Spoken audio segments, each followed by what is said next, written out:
I had little social or romantic experience when I entered into an arranged marriage. The man I married was the son of a small to medium-sized company's president.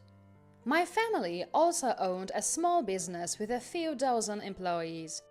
Our parents probably met somewhere and, realizing they had children of marriageable age, arranged our meeting. I lost my mom when I was young, and my dad raised me alone.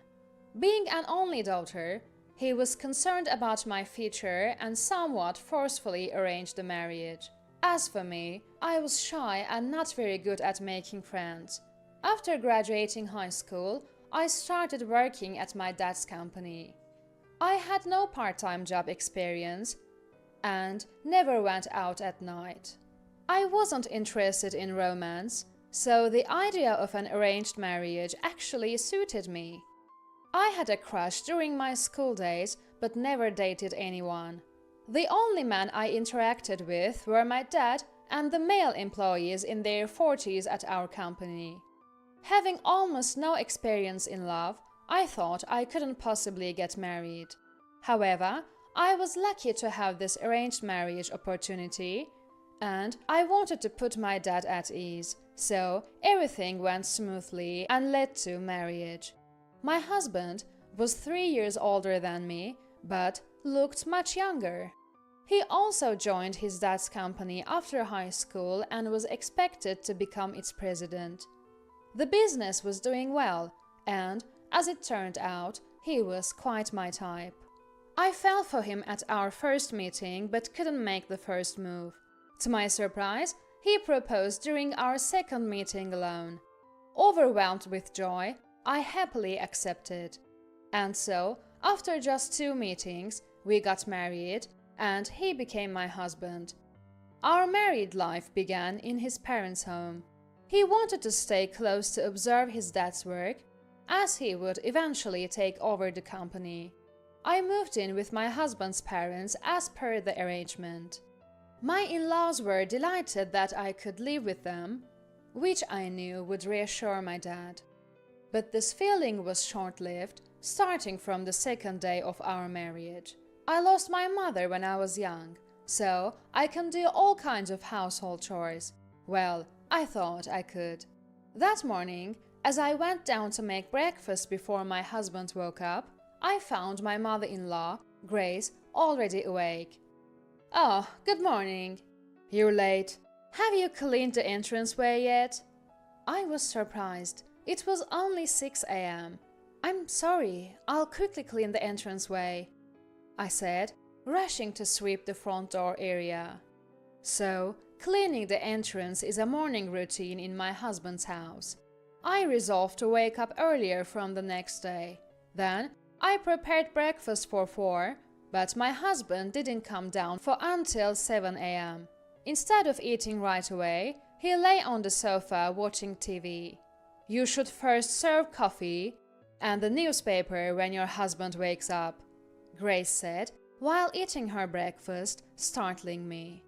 "I apologize," I responded, handing my husband his coffee and the newspaper.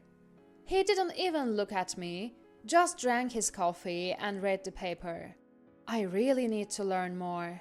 I reflected on my lack of experience and tried harder from the next day. Initially, I attributed Grace's constant nagging to my inexperience and followed her instructions.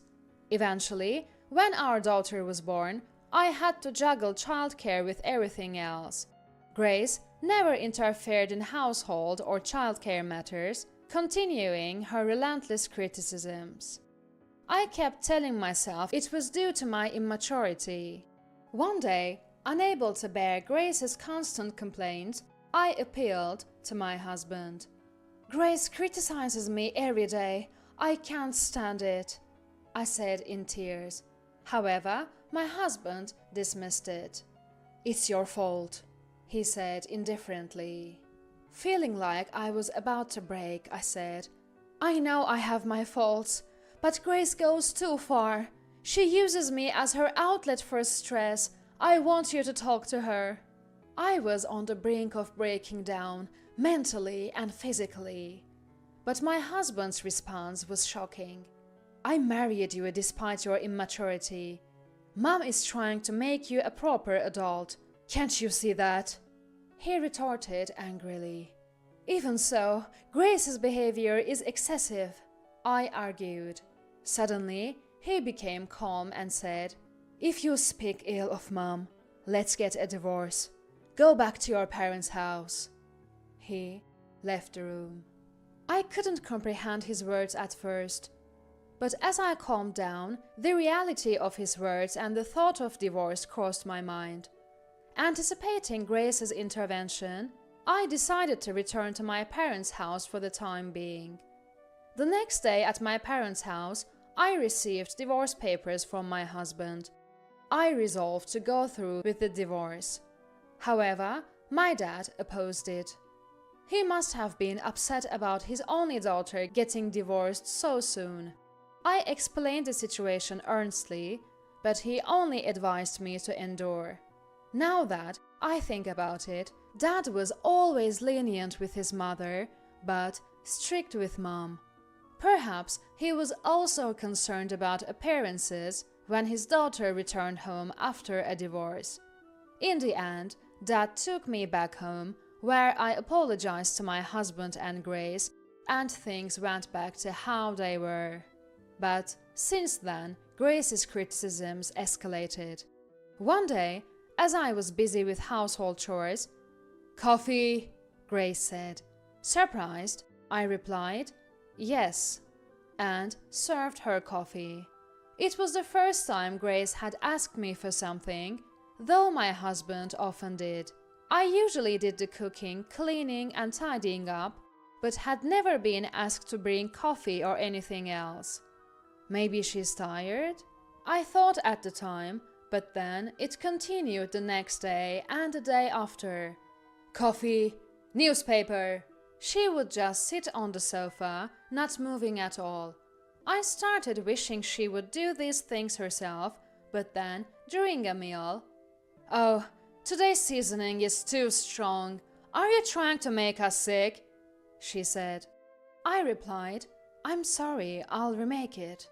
But she said, "No, it's okay. It would probably be the same anyway," eating her meal while clearly complaining. I had been criticized for my seasoning before, but this time she added spiteful comments. I was a bit angry but could only apologize. "I'm terribly sorry. I'll be more careful in the future." I apologized again.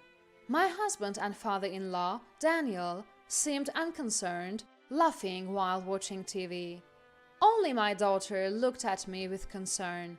Honestly, I didn't want her to see me being scolded. That's why, even when Grace criticized me, I would just say, "Understood," and try to ignore it.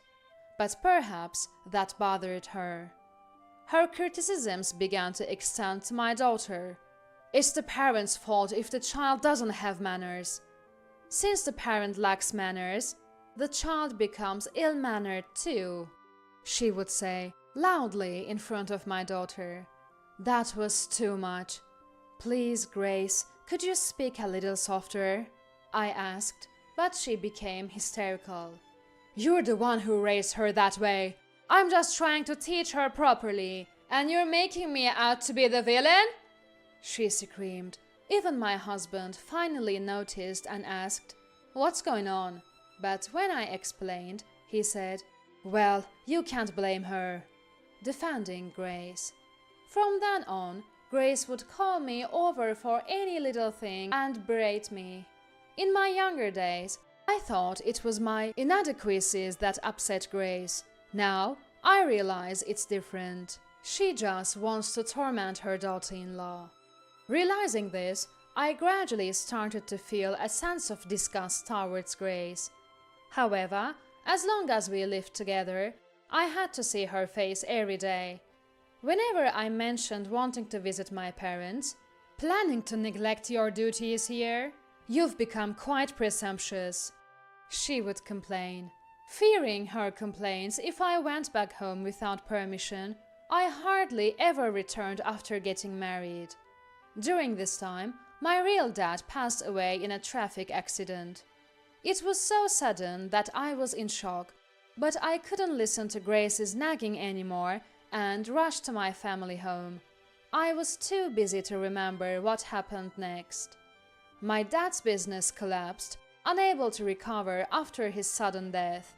The company's lawyer, a friend of Dad's, handled all the paperwork, allowing me to stay beside Dad's portrait.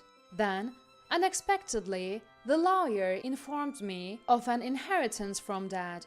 Being an only child, some real estate was left to me even after paying the final salaries to the employees. Despite my limited contact with him after marriage, Dad had always been concerned about me.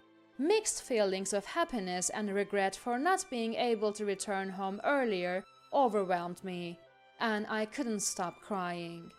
The inheritance amounted to a substantial sum of $1.2 million. I was surprised by the amount, but my husband's reaction was even more striking. He accompanied me to hear the will, unable to hide his delight even though it was right after Dad's death. His mind seemed entirely preoccupied with the inheritance. I looked at him and felt the same disgust I had for Grace. He had ignored my struggles with Grace, never helped with childcare or Daniel's company, just idly spent his days at home. I vowed to myself, who says I have to give him the inheritance? And began to contemplate a plan. As expected, when everything was settled and I returned home, Grace was waiting. Instead of her usual complaints, "You must be exhausted, take some rest," and she spoke to me in a way she never had before. In the decades since our marriage, I had never once received words of comfort from her. I was speechless at her sudden change, but her next words made everything clear. "By the way, I heard your dad left you an inheritance." I realized then. Grace was after my inheritance. I realized that my feelings had progressed from anger to hatred. Trying to hide my emotions, I calmly said, "Yes, that's right," while suppressing my loathing. "We'll be busy now. Our company needs rejuvenating." Grace mentioned eyeing my inheritance as a means to revitalize their business. The fact that she could discuss such matters so soon after my dad's passing shocked me. "Yeah, the car's been acting up lately too." My husband chimed in, clearly in a good mood. The thought of both Grace and my husband talking like this intensified my hatred. Sensing something was off, my daughter suggested, "Mom, let's take a break," and led me to our room. Thanks to her, I managed to escape the situation. From then on, Grace stopped her nagging, and she and my husband would excitedly discuss plans for reviving the company and look at catalogs for new cars. I suppressed my hatred as I went through each day. In a bold move, they even appointed my husband as the president of the company. He began spending lavishly, giving bonuses to employees and investing in new equipment without restraint. The employees, initially puzzled, soon praised the new president as they benefited from his generosity, and the company buzzed with new life. Even our home gradually underwent renovations, with new appliances for household chores. For a moment, I thought that maybe, if life continued like this, free from criticism and relatively peaceful, it might be bearable. But when I thought of decades of mistreatment and the way Grace and my husband were using that inheritance as if it were their own, my hatred returned, stronger than ever, and I knew I had to execute my plan. The day to put my plan into action arrived. That day was the company's recreational trip. They had never mentioned such a trip before, but this time they decided to take all the employees. Of course, I was not taken along. My husband and in-laws left cheerfully. As soon as they departed, my daughter and I began our plan. We had a moving truck ready, which filled with our packed belongings and moved to an apartment I had secretly bought. After Dad's death and my return home, my daughter and I had discussed and decided to buy an apartment to live in, just the two of us. We had slowly acquired furniture for our immediate needs. Previously, Grace's watchful eye would have made it impossible for me to live freely. However, recently she had become more outgoing, and when I went out, she didn't complain but saw me off without a word. I had been shopping with my daughter for furniture and appliances for our new home. She surprisingly agreed to the plan. Typically quiet and reserved like me, she rarely spoke at home, only discussing her school life occasionally. She had always known about Grace's bullying and had supported and defended me. Grace's mood swings often affected her too, which is why she agreed to the plan. I had been mostly forbidden by Grace to go out with my daughter, as she claimed it would neglect the household chores.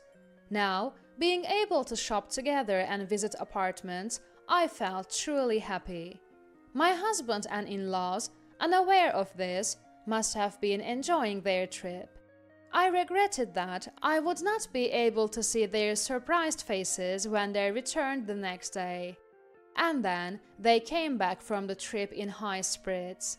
I don't know what happened after that. The day after they returned from the trip, I received an angry call from my husband. "What are you doing? Where are you?" he shouted. "I can no longer live with your family. That's why I left the house. My daughter is with me," I calmly replied. "I've been sporting your immaturity all this time." His words confirmed he had always looked down on me. So, he never said or did anything, even though he knew Grace was bullying me. I regretted not seeing his true nature despite years together. But now, I feel no affection for my husband. "I won't accept this," he keeps saying. "You are now a stranger to me," I replied. "What are you saying? We haven't even signed divorce papers." He laughed, but I had the last laugh. "You had gave me the divorce papers, remember? Grace's name was even written as a witness." In fact, I had the divorce papers. Previously, when I was driven out of the house, the divorce papers had been sent to my parents' home, and I kept them hidden instead of throwing them away. After Dad died, I had filed the divorce papers as part of my plan. In reality, we had been strangers for a long time. His response was silence. Then I heard Grace's familiar voice. "Do you realize what you've done? This is a crime." Grace's voice, always scolding me, echoed in my ears. I calmly replied, "It's not a crime, Grace. You were the witness on the divorce papers." "That's a story from the past. To bring that up now!" Grace shouted and hurled insults at me. "I've endured your constant nagging every day. Even when you gave me divorce papers, I tolerated it and continued to live. But now, you're using the inheritance Dad left me for various expenses, aren't you?" "Well, that's..." Grace tried to make excuses, but I interrupted her. "I'm done with that kind of life. Fortunately, there were the divorce papers. Since they were never filed, I went ahead and submitted them. Is that a crime?" Grace was speechless. I concluded, "Thank you for everything. I'll be living with my daughter now. Take care of yourself," and hung up. That marked the end of a long period of revenge. As I expected, my ex-husband and former in-laws faced consequences. The money spent on reviving the company, buying new cars, and living lavishly turned into debt, and eventually the company collapsed. They apparently couldn't repay the money, and even had to sell the family home. My ex-husband, unable to find stable work, resorted to part-time jobs. Grace turned to alcohol and was eventually hospitalized with suspected dementia. As for me, even though I have the inheritance Dad left, I didn't want to take it easy and instead gained experience working part-time. Having married through an arranged marriage and living without any knowledge of society, it was tough at first, but now I enjoy the satisfaction of earning my own money and my days are fulfilling. My daughter secured a job and is busy working. Having married through an arranged marriage and endured many hardships, I want her to experience life, find good opportunities, and choose a partner that suits her. I'm now living life for myself, enjoying it in a way I never did before.